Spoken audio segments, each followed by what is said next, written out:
Welcome to Nevada Newsmakers. On the broadcast today, Shannon Pearce, an attorney with Fennemore Craig, and Alex Goff, the Democratic National Committeeman, on an all-new Nevada Newsmakers. Hello, is this D&D Roofing? Yes, it is. How may I help you? You did such a great job on my roof. May I speak to the owner?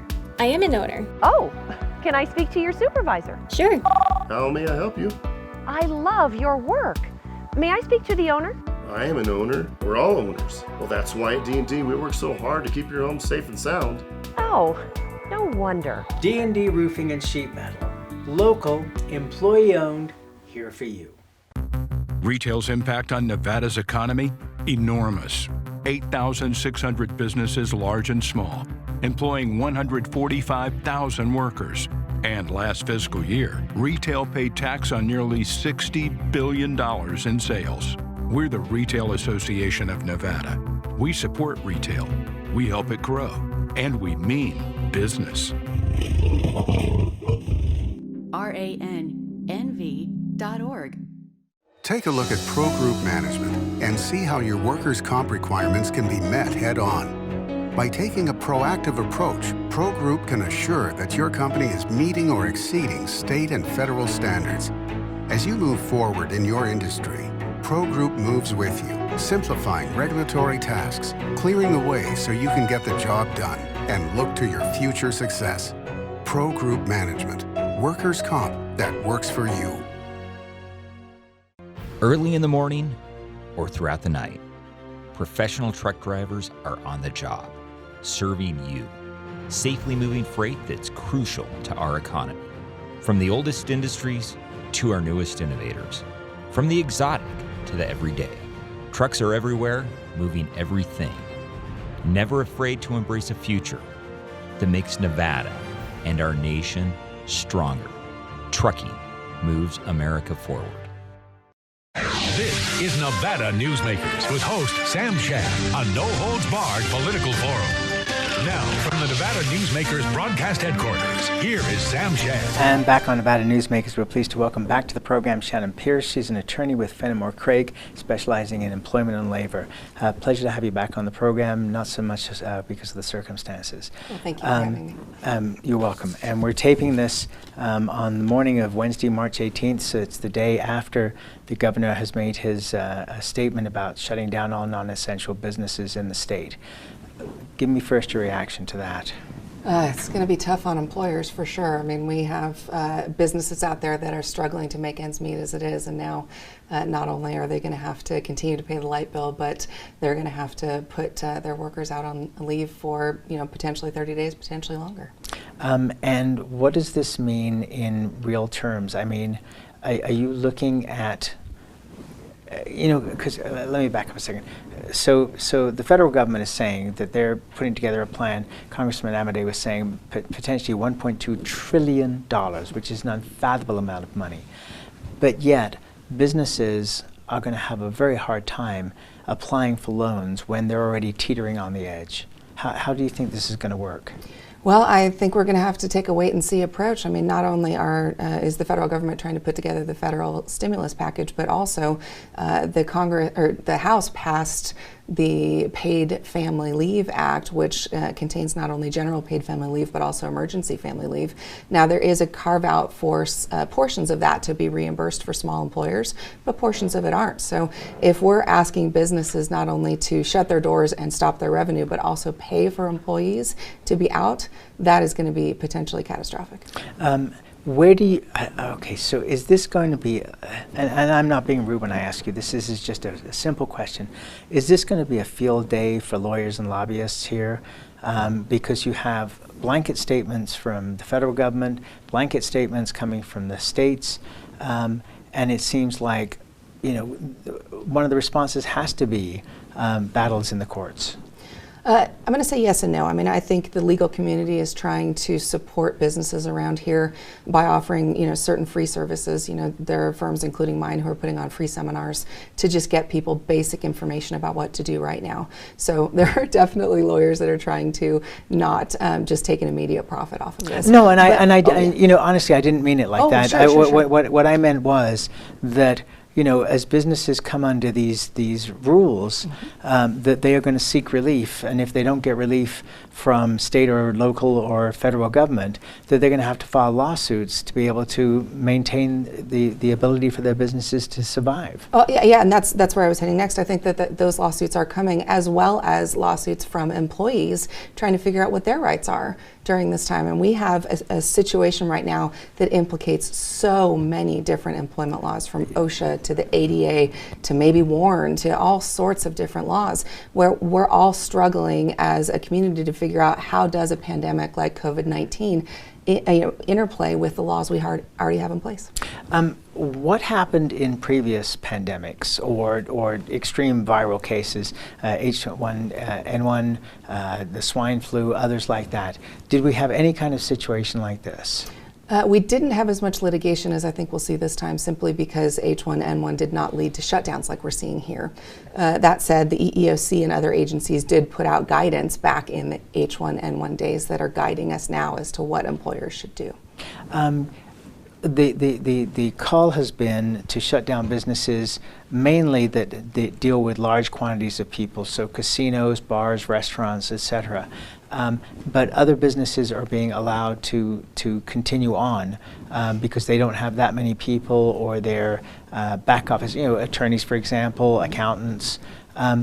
So do you envision legal challenges from other businesses saying, well, if they can do it, why can't we? It's quite possible. Although even businesses that are more back office, like accountants and attorneys, are having to figure out what are their obligations during a time like this. OSHA requires every employer to maintain a safe working environment. What does that look like right now? Does that mean that we need to be asking people to work from home, which is necessarily going to decrease productivity and other things like that? So even the businesses that are allowed to be staying open are still taking a hit. It just seems that we are heading to a time of great uncertainty for the business world, and you have obviously great experience in this area. The time that it will take to come back seems to be a long time. This is not something, even if the shutdown is only for a month, that's going to cause a calamity across the state. It could very well. Yeah, we just don't know the far-ranging impacts that this shutdown is going to have, and even if it is only 30 days, it could be longer. All right, so let's start with some, what you perceive as of today is practical advice, for employers, and let's start with small employers. What's your advice to them? Number one is stop and take a hard look at how you run your business. Are there aspects to your business that are unique in the sense that they are customer-facing positions that you have people in, or otherwise you present a risk of employees contracting COVID-19? If those factors exist, you need to start taking a look at how you can modify those jobs in order to continue to provide a safe working environment. Also, we need to look at whether telecommuting might be something that you need to offer to your employees. Let me give you an example there. If you have employees that are immunocompromised or of a certain age, the Americans with Disabilities Act for those who are immunocompromised might require you to allow them to work from home right now. But we have to be looking at it from an individual basis and a company by company basis. Also need to keep a very close eye on what's going on at the federal level. The paid family leave that's being proposed and is going to the Senate soon is in some ways similar to what Nevada already has, and is in some ways very different. So employers need to keep track of what's going on there, because their policies that were just drafted in 2019 when paid sick leave became available in Nevada may soon be out of date already. What about large companies? And people have pointed out, if it's kind of scary to read Facebook these days because there's so much misinformation there, but people are talking about large companies in Nevada that are not forward-serving in terms of direct customer relations on the factory floor, but for example, an Amazon or a Barnes & Noble distribution plant. What advice do you have for those kind of companies? Well, in that situation, companies need to be looking at their hygiene practices and their social distancing practices. Maybe increasing the space between employees. Also looking for signs that somebody's infected. If somebody has a persistent cough, it may be time for them to go home. Do you think that we're going to be in a situation where if one person, and I don't want to hit on Amazon, but just a company that does distribution, that one person is sick, that you're going to have to shut down that whole building? Not necessarily. I think it's going to really require a case-by-case analysis. If the employee has already segregated in an office space or in a space that's not really, really close to other people, I don't think that necessarily mandates a shutdown, although it's certainly going to require companies to consult with their counsel about how much information to provide to the government and to fellow employees. We have a balancing act we need to do there, where on the one hand you want employees to know that there's been exposure, but on the other hand, the person who became exposed and became sick has privacy rights. Very complex. Let's take a break. We'll come back with more with Shannon Pearce after this. Ahern Rentals began as Signal Gas Station on Las Vegas Boulevard. Founder John Ahern grew the business by offering rentals. His son Don built on John's legacy, growing Ahern Rentals into the largest independently owned American rental company, with 89 locations in 30 states. Don also brought his experience and vision to equipment manufacturing with Extreme Manufacturing and Snorkel. Today, Ahern Rentals continues to bring its family values to a new generation. Learn more at ahern.com. Hi, I'm Eric Robnett, owner of Home Energy Experts. Has this ever happened to you? Honey, did you remember to turn down the thermostat? Forgetting to set the temperature? Not fun. We can help. Our new smart thermostat keeps the temperature set for your comfort all by itself. I'm feeling hot now. To increase your comfort, go to homeenergyexperts.com for details. That's homeenergyexperts.com. The signs and symptoms of cataracts can start out small with subtle changes in your vision. So don't wait. Be proactive and take your vision into your own hands. If you're experiencing the onset of cataracts or just have questions, contact your eye care professional or call Eye Care Associates of Nevada today. Dr. Hiss has years of experience specializing in the surgical correction of eye disorders and has completed over 84,000 vision correcting procedures. At Eye Care Associates of Nevada, we'll change the way you look at the world. This is Nevada Newsmakers. And back on Nevada Newsmakers, we continue our conversation with Shannon Pearce. She's an employment and labor attorney with Fennemore Craig. What about employees who refuse to come to work out of fear? Very, very tough questions that are posed by that. I mean, let's talk individually and then let's talk in the aggregate. Individually, if an employee is immunocompromised or otherwise has a reason to have a genuine concern about contracting the virus, then the Americans with Disabilities Act may require you to allow them to work from home or allow them some form of leave. That's on an individual basis. On the aggregate, if employees in a group say, we're not coming to work right now, the employer should be careful not to just simply say, that's it, you're out of here. Because, for example, the National Labor Relations Act allows people to band together to protest working conditions. And it's an open question right now as to whether potential coronavirus exposure is a working condition that the Labor Relations Act would support. And one final question here. If people are working from home, how do you track that? And are you allowed to? Yeah, I mean, we still have standard methods that we can use in order to track time. If it's an hourly employee, you still expect them to fill out their time card, and you still expect them to sign at the bottom, which certifies that they're telling the truth in their time card. Now, is there a foolproof way to guarantee that employees are working from the moment they sign on to the moment that they sign off? No, especially in households with children, that's pretty unlikely.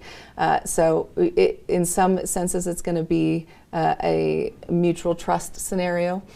Some employers have been asking whether or not they can install cameras in order to track. Let's not go so far as to putting cameras in our employees' homes. Let's start with trust and go from there. All right, that's where we got to leave it. Thank you for coming in, Shannon. I really appreciate it. And we'll be right back.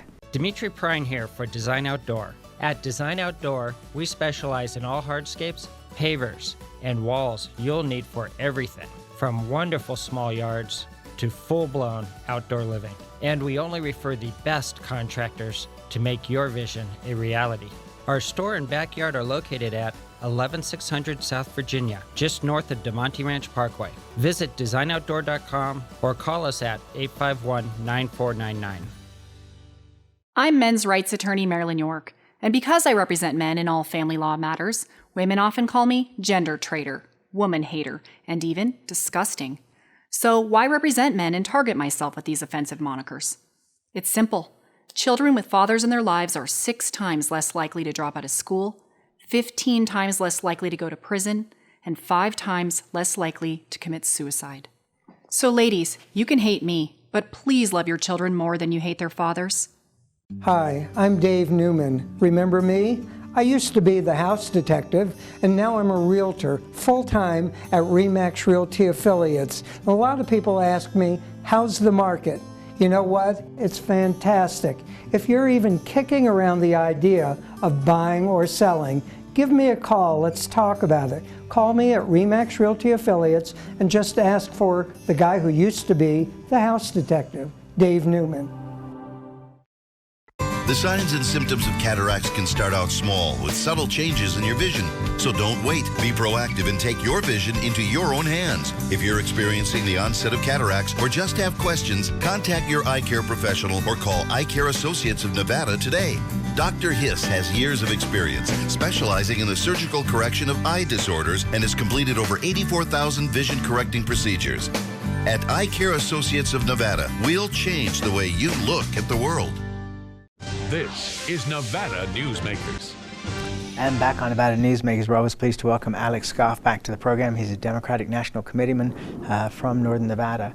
And initially, we were just going to talk politics, and now, of course, with the things that have occurred, we're taping this the morning of Wednesday, March 18th, so people have an idea of when we're taping this.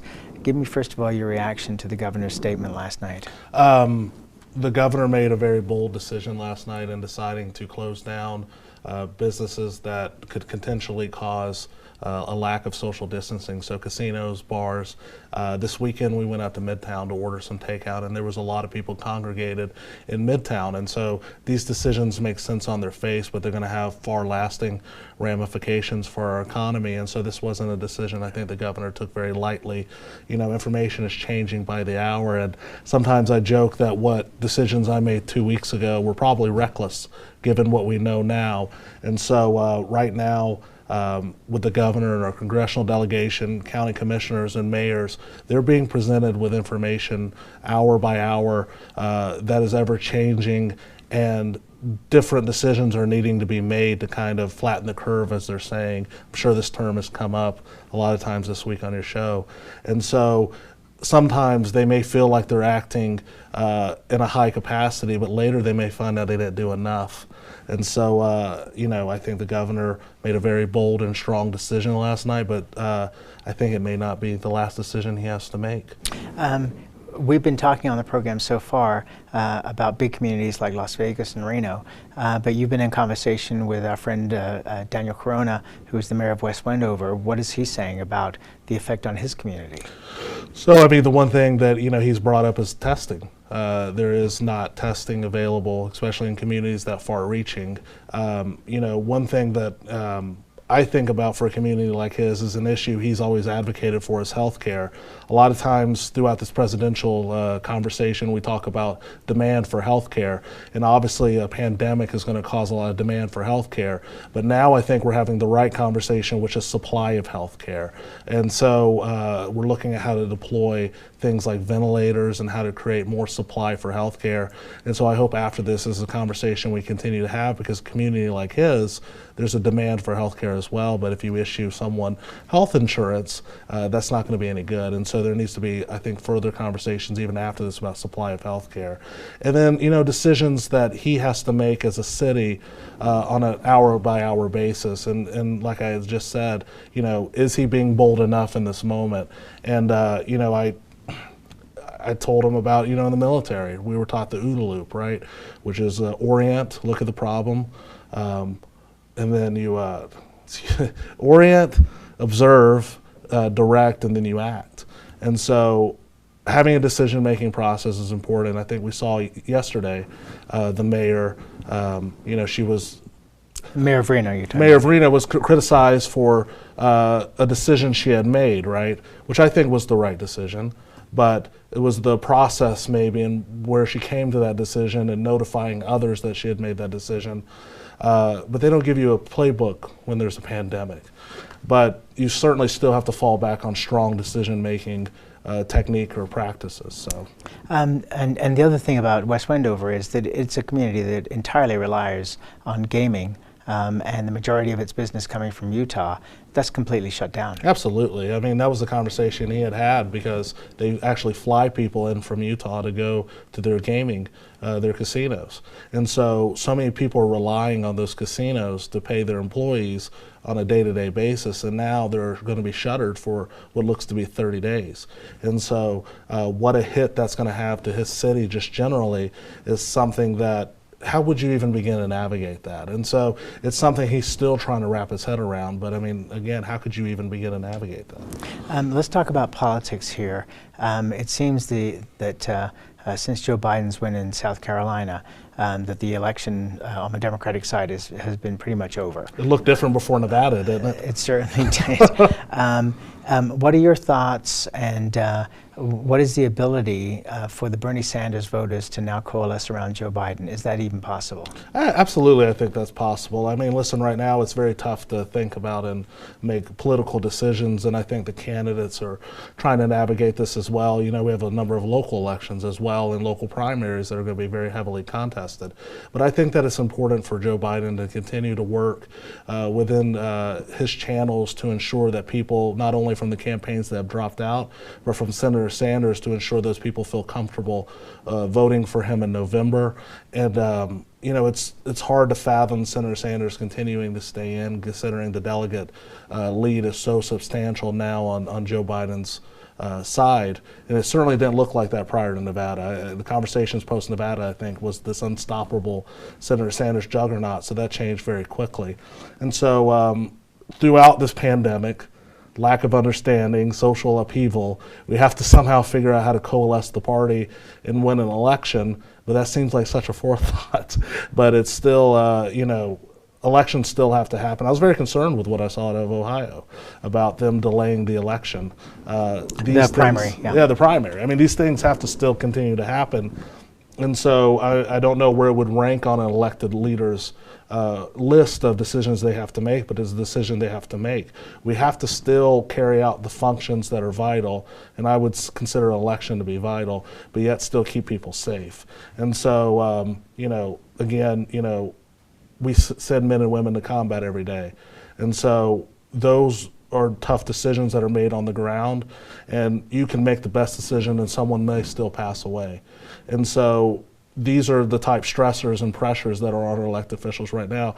All of our elected leaders may make the right decision right now, and it still may result in someone passing away, but that didn't mean it wasn't the right decision. And so, you know, we have to just follow through and make sure that decision-making processes are in place and relied upon in this moment. And I think it's also important to point out that, as you said earlier, the attempt here is to flatten the curve, to stop the increase in people getting sick so that we don't overwhelm the hospitals when the vulnerable populations need to have that hospital care. It's not that this is going to stop the virus. It's a virus. It's going to continue. Correct. And most people will not suffer greatly from it, but there is a vulnerable population, mostly older people and with other health conditions, who will need help. So I think it's important for us to note that the entire population does not need to be in a panic that everybody's going to die, because that is not the situation. Correct, absolutely. I mean, like you said, there are a number of high-profile people who have shared their stories with broad-based media, basketball players as an example, who have shown no symptoms, no signs. And from what I understand, that's going to be the majority of the population. They may get it, have no symptoms and signs. But for the people who are vulnerable, it's important that we take these measures and steps to protect them. Anyone who's immunocompromised, anyone who's older of age, anyone that has a pre-existing condition where this will affect, really we're taking these steps and measures to where we can protect their lives. Yesterday I called my grandfather. My grandfather just turned 81. And, you know, he is bunkered down, very concerned, very scared. He told me flatly that this is going to kill someone like him. And so we need to take measures and steps to make sure that we're not putting people's lives in unneeded, reckless position. The census, Commissioner Burke Bigler was on the program at Washoe County.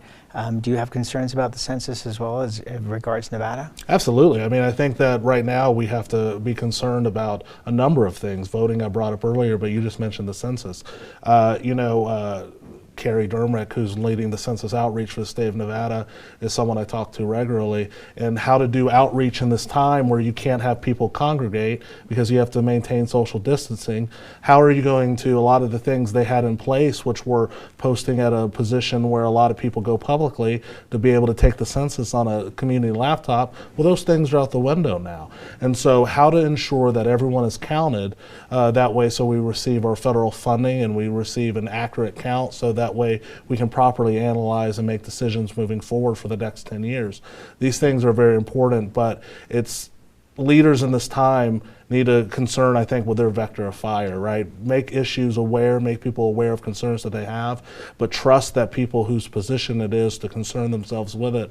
You know, if this thing could be extended to the fall, or if there's some way that they can make sure that they give people enough time. The online component, which I would encourage everyone to go to census.nv.gov, the online component is very huge in this time when so many people are teleworking and working from home, or even if they are in their normal workspace, you have the opportunity to complete the census at home. I would encourage everyone to do that. It takes 10 minutes, it's very short, and make sure that your household gets counted, because this is going to be vital. And that's where we have to leave it. Alex, thank you very much for coming in today. I really appreciate it. Thank you. And we'll be right back. A bird's eye captures its surroundings at different heights. At Brian Culpa Photography, we can make your imagination soar over buildings, parks, cityscapes, and beyond. Brian's images tell the story and get the job done. If you need a new perspective to tell your story, contact Brian today. Brian Culpa Photography. Experience the bird's eye view at brianculpaphotography.com. Hi, my name's Marilyn Miner, and I'm sure you'd agree that Nevada's a very special place to live. I was born here, and my husband and I have raised our family here. I feel it's a privilege to live and work in the Truckee Meadows. I especially enjoy helping my clients reach their real estate goals. Sometimes the smallest details provide the greatest satisfaction. I'd be complimented to talk to you about your next move. Call Marilyn Miner at Dixon Realty, 742-1280, or log on to marilynminer.com. As you know, Reno is booming. Toll's development company is helping it grow with insightful design and development, building community with every project, adding beauty, adding excitement, emphasizing our shared humanity. Reno is becoming bigger. Toll's development is helping it become better, more livable, more enjoyable. To learn more, go to tollsdevelopment.com. tollsdevelopment.com. Pro Group Management is the place where companies can find workers' comp solutions that are designed to meet their specific business requirements. As regulations evolve, Pro Group takes a proactive approach to clear the path to make sure your business stays ahead of the curve. Knowing your workers' comp program is optimized, you can focus on other important matters related to your growing business. Pro Group Management, workers' comp that works for you. You can now watch Nevada Newsmakers on YouTube. Just go to YouTube and search for Nevada Newsmakers and become a subscriber. We'll see you on the next broadcast. Thanks for watching and listening.